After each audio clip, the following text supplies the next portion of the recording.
Moi, mon problème, je ne peux pas trahir. Même si je sais que la personne va là en enfer, mais s'il a fait partie de ma vie, je vais le tenir par la main. On arrive à la porte de l'enfer, je le laisse partir. Et moi, je vais aussi. Mais l'abandonner, je ne l'abandonne pas. Je vais l'accompagner. Réflexion sur la Bible, parce que nous en avons. On peut parler de tel pasteur sans critique. On parle comment on peut l'aider, comment on va faire. Ces derniers temps, on parle beaucoup du pasteur Marcelo. Lorsque quand nous nous mettons ensemble, on parle comment il faut l'aider. Il dit, papa, il faut que toi tu ailles le voir. Je prends rendez-vous, j'arrive chez lui à la maison. Je pose des vraies questions. Il me répond avec Ekaola que j'ai ce genre de discussion. Par exemple, là, je lui dis, ah non, tu écris beaucoup de livres parce que tu es célibataire. Ekaola, comme il est là, c'est pour la mort. C'est fini, c'est pour la mort. Il n'y a rien que tu pourras me dire de lui qui va me pousser à le trahir. Et même s'il meurt avant moi, vous allez chercher à l'enterrer, mais moi je vais prier pour sa résurrection. Et ça c'est clair, parce que j'ai besoin de lui. Là où je veux, j'ai besoin des cas. Est-ce que vous comprenez, monsieur? Une fois, le pasteur de l'Afrique du Sud, mon fils ici, Alpha Lukao, il a eu beaucoup de problèmes avec la résurrection de monsieur là. C'est moi qui vous dirai qu'est-ce qui est vrai, qu'est-ce qui est faux. Moi, je peux vous le dire. Mais alors... L'une des choses que j'aime dans la vie de notre papa, le révérend Jean Bosco Kindomba, c'est la qualité de son cœur. Vous savez, la Bible dit que les paroles dans la bouche d'un homme sont des eaux profondes. Quand il parle, vous sentez qu'il a un bon cœur. Oui. Parce que l'homme regarde à ce qui frappe aux yeux, mais Dieu regarde le cœur. L'apôtre Paul dit quelque chose que j'apprécie beaucoup. Il dit, même si tu as la capacité de transporter des montagnes, si tu n'as pas la charité, tu n'es rien. Écoutez, peut-être vous ne savez pas, l'homme de Dieu, Alpha Lukao, avait des problèmes sérieux en Afrique du Sud. Une fois, le pasteur de l'Afrique du Sud, mon fils ici, Alpha Lukao, Daddy, vous avez un cœur exceptionnel. Vous êtes une très bonne personne. Nous sommes derrière vous. Nous vous aimons et nous vous apprécions.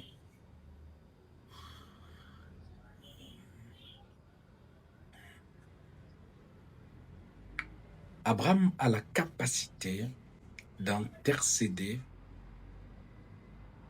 pour Lot. Même s'il y a eu des divergences, vous pouvez avoir le don spirituel, mais si vous n'avez pas l'amour, vous n'êtes rien. Tu as simplement des décisions sur la base des informations partielles. Tu n'as pas une vue globale pour tirer des conclusions. Et c'est l'erreur que nous faisons beaucoup. Tu attends quelqu'un dire à l'église, pasteur, ces derniers temps, les gens parlent ceci ou cela. Mais c'est une église de 1000 personnes. Peut-être c'est 2 ou 3 frères qui étaient en train de boire un Coca-Cola au coin, qui commençaient à parler. Et toi, sans investigation, sans un esprit de recherche, tu en fais une prédication, tu commences à parler, tu commences à chercher à te défendre. Non, mes bien-aimés, il faut une vie générale. Quand tu as la vie générale, tu as l'information qu'il faut dans le détail. C'est là où tu dois conclure. Donc, mes bien-aimés, la sagesse, elle est importante. Une fois, le pasteur de l'Afrique du Sud, mon fils ici, Alpha Lukao, il a eu beaucoup de problèmes avec la résurrection de monsieur là. C'est moi qui vous dira qu'est-ce qui est vrai, qu'est-ce qui est faux. Moi, je peux vous le dire.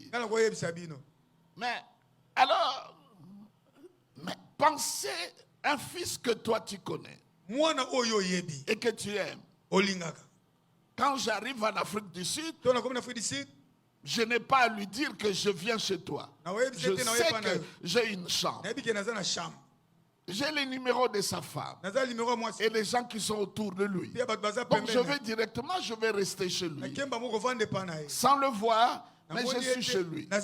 Parce que chez lui, c'est agréable. C'est vraiment le palais d'un roi situé là-bas. Vraiment le palais d'un roi, comme vous le voyez dans des films.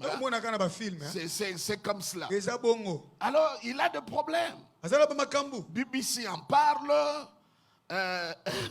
France 24. C'est le monde entier qui en parle. Donc il devient le risé de tout le monde. J'ai pris mon avion. J'ai débarqué. Je suis allé tout droit à la maison. Je l'ai vu. On s'est assis. J'ai dit, je ne suis pas venu pour l'église. Je suis venu pour toi. Je ne veux pas que tu meurs. Je ne veux pas chercher à savoir qu'est-ce qui se passe. Moi, toi, tu es mon fils. Et quand je dis mon fils, c'est sérieux. Il repassait mes habits. Quand je dois aller prêcher, c'est lui qui prend mon sac. Et là, il se trouve dans des sales draps. Je ne peux pas le laisser. Je dois aller jusqu'au fond. C'est comme aujourd'hui, on parle de Mutamba. Comme il prie chez moi, je suis avec lui. Je lui ai écrit. Je vais à la maison. Qu'est-ce qu'il a fait? Est-ce que c'est bon, c'est mauvais? C'est pas ça mon problème. Moi, mon problème, je ne peux pas trahir. Même si je sais que la personne va là en enfer, mais s'il a fait partie de ma vie, je vais le tenir par la main. On arrive à la porte de l'enfer, je le laisse partir. Et moi, je vais aussi. Mais l'abandonner, je ne l'abandonne pas. Je vais l'accompagner.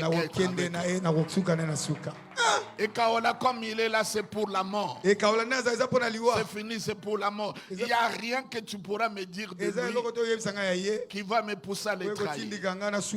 Et même s'il meurt avant moi, vous allez chercher à l'enterrer, mais moi je vais prier pour sa résurrection. Et ça c'est clair. Parce que j'ai besoin de lui. Là où je veux, j'ai besoin des cas. Est-ce que vous comprenez, mes frères?